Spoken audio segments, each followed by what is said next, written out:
Hi, I'm Peter Adamson, and you're listening to the History of Philosophy podcast, brought to you with the support of King's College London and the Leverhulme Trust, online at www.historyofphilosophy.net. Today's episode, State of Mind, Al-Farabi on Religion and Politics. If you were going to compare the leaders of your nation to a part of the body, which part would you choose? The fingers, perhaps, since they deftly remove money from your wallet? The skin, because they are so superficial? The tongue, because all they want is a taste of power? Or maybe you can think of an even less favorable comparison, which might bring a whole new meaning to the phrase seat of power. Let's not be cynical, though. Most politicians probably mean well, and some even do well. A good leader can be the face of the nation, representing its people to the world, and also its brain, thinking through the issues that confront it. Al-Farabi would broadly agree with this last comparison, except that he would instead refer us to the heart. Not because his ideal ruler would constantly administer beatings, rather because he follows Aristotle in believing that the so-called ruling faculty of the human body is located in the heart and not the brain. He even wrote a little treatise answering Galen's criticisms of Aristotle on this point. So, when Al-Farabi frequently compares the well-run society to a healthy human body, he has it in mind that the presence of an effective ruler prevents the city from being heartless, rather than brainless. Al-Farabi takes this comparison between the city and the body so seriously that he also sometimes compares the good ruler to a doctor. As the doctor uses the medical art to impose good order on the body, so the ruler imposes good order on the citizens under his rule. Finding a point of agreement between Aristotle and Galen, Al-Farabi says that in both cases, the goal is a kind of balance or moderation. In Galen's medical theory, the doctor seeks to balance the four humors in the patient's body. And in Aristotle's ethical theory, each of us should be aiming for a balance, what we once upon a time called the Goldilocks theory of ethics, with each virtue defined as a mean between extremes. Al-Farabi also follows Aristotle in thinking that good political rule can help citizens to be happy by bringing them to virtue. In fact, he goes so far as to say that happiness is impossible for anyone who does not live in a well-run society. We can see how deeply Al-Farabi is influenced by ancient writings about politics by considering what sort of society he has in mind. He lived in the enormous empire ruled by the Abbasids, yet unhesitatingly took the individual city to be the fundamental setting for political affairs. His writings about the best arrangement of a society are political in the most etymological of senses. Like Plato and Aristotle, he is talking about the affairs of a city, or polis. This etymology works in Arabic too. The term often translated political in Al-Farabi, Madani, has the same root as the word Medina, meaning city. Nearly every page of his writings on political subjects betray the influence of Aristotle and, above all, Plato. Though there was no complete Arabic translation of the Republic, Al-Farabi clearly knows the broad outlines of its argument, probably through an abbreviated paraphrase version. As we'll see, he adopts its teaching that a city can become good only if it is ruled by philosophers. He also recognizes the possibility that an entire city be virtuous, just as a person can be. A virtuous city is one in which the citizens, with the help of their ruler, have attained the right opinions and perform the right actions.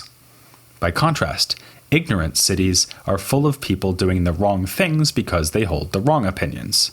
Echoing Plato's Republic yet again, he speaks of ignorant cities that pursue honor, wealth, or pleasure, rather than genuine happiness.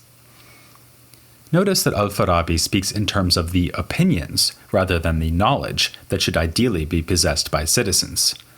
This thought even appears in the title of his work, Principles of the Opinions of the Inhabitants of the Virtuous City. He finds it unrealistic or even impossible to expect that all the inhabitants will have real knowledge. As we saw last time, his conception of knowledge follows the highly demanding constraints laid down by Aristotle. Truly to know something, you must have possession of necessary and universal truths reached through valid demonstrations. This goal is so demanding, and talent and opportunity so scarce, that only a few people can hope to possess genuine knowledge. In fact, Al-Farabi thinks it is rather optimistic to suppose that anyone in a city will really have complete knowledge of all the truths that are merely believed by the inhabitants of the virtuous city. They need to have true opinions about God as the source of all truth and perfection in the world, about the heavenly bodies and the intellects that move them, the formation of mankind, the right arrangement of political affairs, and the afterlife. These are pretty well the topics Al-Farabi covers on the opinions of the inhabitants of the virtuous city, and the topics we're dealing with in this and the previous podcast. In the absence of podcasts, though, the citizens of the virtuous city are going to need some other source of help. In the best-case scenario, they will get their opinions from someone who knows, namely the true ruler or king of the city. As in Plato, he will be not just a king, but also a philosopher.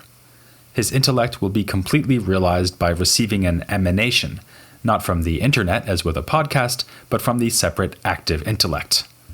Since the ideal ruler knows everything anyone might need to know, he can help his subjects to form virtuous opinions. And, lest we forget, he will also need to help them perform virtuous actions.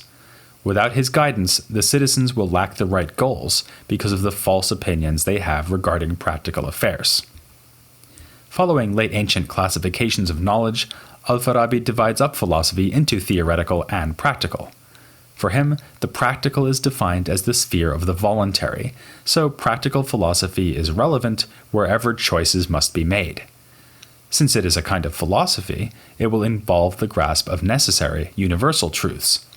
So, on the practical front, what the philosopher, and hence the perfect ruler, possesses is general knowledge about practical affairs. This allows him to establish the right goals to be pursued by the citizens. They should pursue true happiness, as opposed to wealth, honor, or pleasure, for instance. They will need more help than that, though. As Al-Farabi points out, it isn't enough to have the right goal if one can't deliberate well about how to attain that goal. This amounts to seeing how the general deliverances of reason can be applied to practical affairs in detail and in individual cases. So, the perfect ruler will need this capacity too. Again, Al-Farabi compares the ruler to the doctor. Galen had emphasized that good doctors do not just know generalities about medicine, they are also able to draw on their experience to tailor remedies to the needs and bodies of individual patients. In the same way, ethical virtue and the virtuous rule of cities means being able to judge each case in light of previous experience. As becomes especially clear in a work by Al-Farabi called The Book of Religion, the practical abilities of the ideal ruler are realized above all in the handing down of laws. We just saw that the ruler has to keep an eye on both universal goals and individual cases. His laws represent an application of the general to the particular, in a way appropriate for the city and its inhabitants. After all, each given city would have special needs because of its location, its climate, and the temperament of its people. The ruler will understand all this and legislate accordingly. He will also be able to react appropriately as new situations arise. The ruler's law-giving function may seem a distinctively Islamic feature of Al-Farabi's theory, and, as we'll see in a moment, there is some truth in that. But Plato, too, discussed the philosophical basis of laws several times, not just in the Republic, but also in his final work, The Laws. Plato's Laws would have been known to Al-Farabi, probably in the form of another paraphrase by Galen. So far, then, the Farabian political theory looks to be a subtle reworking and interweaving of themes from Plato and Aristotle, along with analogies drawn to Galenic medicine. All this sets the scene for Al-Farabi's most dramatic contribution to the history of political philosophy, his claim that the ideal ruler is not only a philosopher, but also a prophet. We saw last time that Al-Farabi makes God a rather remote first principle who affects humans through a chain of intermediary celestial intellects. This provides the context for Al-Farabi's theory of prophecy. The active intellect, which provides knowledge to individual human knowers, is also the conduit through which God gives a revelation to the prophet. It will be this revelation that distinguishes the best possible ruler from a mere philosopher. The philosopher has perfectly realized the human capacity for knowledge, which is nothing to sneeze at. In fact, it leaves no room to say that the prophet is intellectually superior to the philosopher. The two are alike in having all the universal knowledge that any human could possess, a state that al-Farabi refers to as acquired intellect. Instead, what distinguishes the prophet from the philosopher occurs in a lower part of the soul, the imagination. What the prophet receives in revelation comes in the form of symbolic images. He may, for instance, have visions of what is to come in the future. Here, al-Farabi is in broad agreement with his predecessor al-Kindi, who wrote a work on prophetic dreams. According to al-Kindi, a sleeping person's soul can receive images from the intellect into the imagination. These images may in some cases be like riddles which need to be decoded. For instance, al-Kindi says that a dream about flying might signify that a voyage is in your near future. To some extent, these ideas about God-given prophetic visions were already worked into the Arabic translation of Aristotle's writings about dreams. So al-Farabi is drawing on Arabic literature of the previous century here. Still, he does something new by seeing the possible implications for religion and political affairs. Thanks to the symbolic images the prophet received from God through the active intellect, he is able not just to foretell the future, but also to represent what he knows in a way that his subjects can appreciate. For this purpose, the prophet's revelation takes the form of images and symbols, not demonstrative proofs. As we saw, al-Farabi thinks that the citizens of the virtuous city need to have a whole range of beliefs about God, celestial intelligences, the afterlife, and so on. They do not need a philosophical understanding of any of these matters, they just need to be convinced. So it's fine if their opinions rest on the literal acceptance of symbols. The citizens might, for instance, believe in celestial intelligences but think of them as angels. For instance, in Islam, it is said to be the angel Gabriel who delivered the revelation of the Quran to Muhammad. For al-Farabi, the angel would be a symbol of the active intellect in its role as the intermediary between God and the prophet's soul. Similarly, the bliss attained by souls freed from body is presented in Islam as a garden of delights, a material symbol of the immaterial bliss that awaits the virtuous soul once it is freed from the body. I should hasten to add that these are my examples, not al-Farabi's. In fact, his discussions of religion studiously avoid any explicit allusions to Islam or any other actual faith. He always addresses the topic in abstract and general terms. But it's pretty clear that when he describes the ideal prophet-philosopher-ruler who brings a revealed religion, he is thinking of Muhammad as a primary example. The prophet-ruler is also a lawgiver, which should put us in mind of Islamic law and its basis in Muhammad's revelation and teachings. Al-Farabi's Book of Religion strongly suggests this when it addresses the question of what the virtuous society should do when the prophet-ruler is no longer alive. Ideally, he would be replaced by another such ruler, or, failing that, a group of people who collectively have the traits the prophet-ruler combines in his single and singular person. When the gifts of universal understanding, excellence in deliberation about particulars, and revelation are possessed by no individual or group of leaders, the citizens must adhere to the laws previously laid down by the perfect ruler or rulers. Mostly, this just means following the letter of the laws as closely as possible. But circumstances change, and problems may arise that have no clear solution in the existing law. When this happens, al-Farabi says, we must turn to jurisprudence. This art extends the legal rulings of the prophet to new questions and situations, and is grounded in a thorough study of the prophet and his legal judgments. To some extent, we find again these ideas prefigured in Plato, since he also raises the question of what to do in generations following an ideal lawgiver's death. But the details of al-Farabi's discussion here leave little doubt that he has in mind Islamic jurisprudence, which in Arabic was called fiqh. It's a topic to which we will return in future podcasts. It's fascinating to see how al-Farabi makes a place in his political theory for jurisprudence, which in his day had become a considerable social and political force in Muslim society. Al-Farabi's attitude towards the jurists might best be described as condescending but tolerant. He explains why fiqh is necessary, but it clearly plays a much less exalted role than philosophy. After all, philosophy gives us a way to understand for ourselves the true basis of the prophet-ruler's laws, the truths that lie behind the merely symbolic images offered in a text like the Quran. What jurisprudence does, by contrast, is to stay within the legal framework and symbolic world of a religion. The jurist makes careful guesses about how best to extend these teachings without probing into their actual foundations. In this sense, the jurist never ventures beyond the parochial confines of his own religion. As several scholars have pointed out, one can draw an analogy here to the discipline of grammar, which we looked at in the episode on the Baghdad school. As we saw, for al-Farabi and the other Baghdad Aristotelians, grammar is culturally specific because it is tied to the language of a single people, whereas logic is universal and uncovers the structure of human reason itself. Likewise, religion and the religious law are bound to one culture, inducing true opinions and laying down injunctions in a way tailored to that culture. The jurist thinks of this culturally specific material as if it were universal, absolutely true revelation, just as the grammarian thinks he can get at truth merely by studying the language he happens to speak.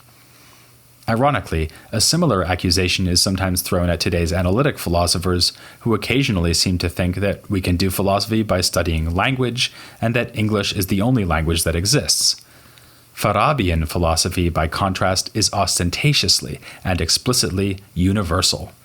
Every prophet-ruler and every philosopher understands the same truths, for instance, the oneness of God as first principle, the descent of his providential influence through the heavens and celestial intellects, and so on. These same truths are symbolized in different ways by different prophetic revelations, which al-Farabi calls virtuous religions. So, al-Farabi puts both jurisprudence and grammar firmly and literally in their place.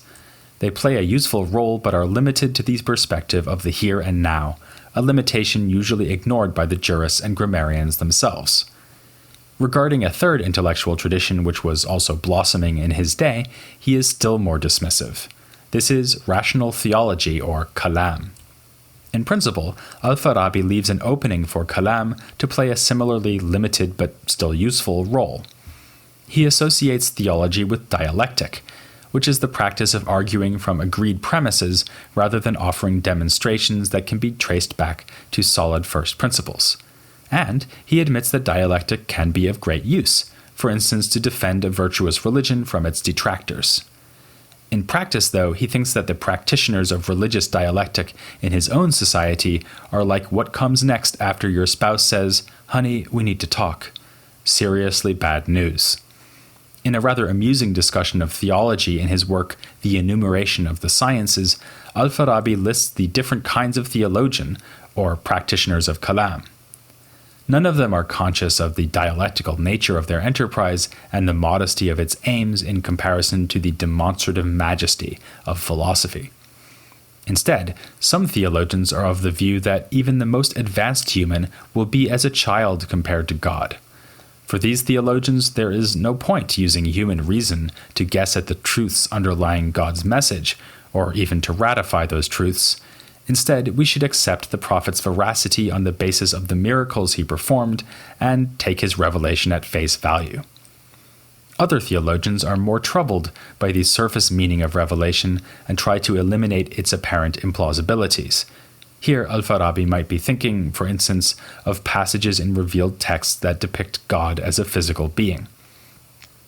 These more skeptical theologians turn to sense perception, reason, and tradition, and assimilate the message of the prophet to the deliverances of these three sources. Notice this is almost exactly what we found in Sa'adiyya Ga'an. No surprise there, since al-Farabi apparently has in mind the Mu'tazilite theologians who so deeply influenced Sa'adiyya.